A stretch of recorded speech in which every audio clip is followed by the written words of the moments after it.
Social media platforms, places where we can connect with friends, boomer family members, and people we don't really know or aren't even supposed to be talking to. But most importantly, the diesel that fuels online culture wars, shitposts. Now, I wouldn't really be wrong to assume that many bright social techies out there attempted to, or at the very least, had a bright idea for their own unique social media platform. But just like all the other genius megamind and original ideas out there, it either ended up failing horrendously or the project itself never really materialized. And yours truly right here isn't really much of an exception. But before I get chattering about my own website, let me enlighten you with the backstory of social media websites in general. Social media as we know it today began in the late 90s with a platform named Friendster. Geared towards gamers, it gained decent popularity but never really reached the heights of any major platforms that exist today. But it was definitely a significant first step. It was in 2003, however, that we witnessed the birth of one of the first major platforms that is still alive to this day.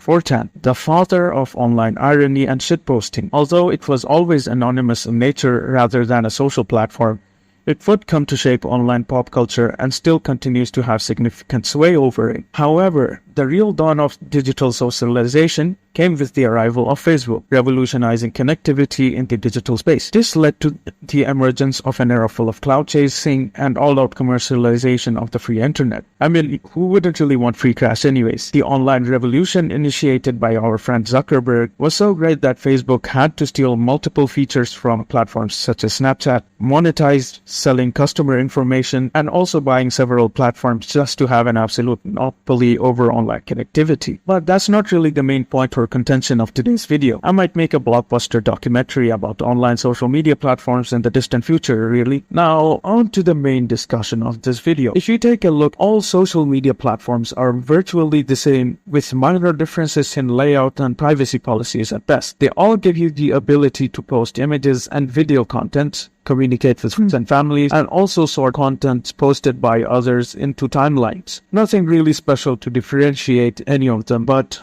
on closer observation, they have their different origins in the target audiences. Facebook, for instance, started with targeting college students, which later expanded into what we know today as the boomer sphere. Instagram started with inviting kids and teenagers who were core audiences of certain celebrities. Twitter, on the other hand, appealed to degenerates, while Reddit seemed to appeal to nerdy and articulate degenerates. A platform like LinkedIn is virtually a copy of Facebook, but it still grew up to be more dominant than even Twitter or Reddit. Amazingly enough, most people don't really even hear of it. Why so, you may ask? That's because its core audience are the working class normally, those looking for employment opportunities, as well as for employers and business people to network. Now, I've talked a lot about other social media platforms, about how they're quite similar, the origin story, and now it's about time I talk about mine. I always had the dream of creating a social media website from quite a young age, unique, enabling people to connect with each other, and also, most importantly, shitposting. Dreams of creating a video platform like YouTube, or my own search engine such as Google, or even self-replicating robots. But as a programmer, the first of the dreams I've actually genuinely tried to accomplish was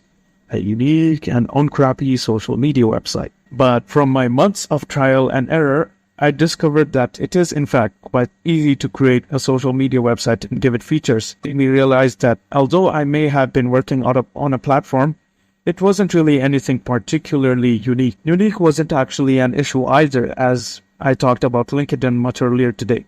It was all about targeting an audience, but that's where the main issue came about. I came to the inevitable and dawning realization that I wasn't really working on this with a group of people. I was in on this all alone, and nobody was willing to really lend me a hand or even in exchange for money. And even if that did go well, trying to target an audience wouldn't really go correctly, since there's nothing really much to provide currently, at least. So, like at the beginning of the project itself, we've encountered a variety of issues: lack of support or even pay, unable to find a specific target audience, security concerns, since I've never really done any large-scale full-stack project addressing any security issues before. Not really making any uses of front-end frameworks for the project makes it much harder to work on, as in much more time consuming, and most importantly, it's an absolutely boring task to work on, and yeah, it kind of eats you out from the inside when you do the same thing alone for a prolonged period of time,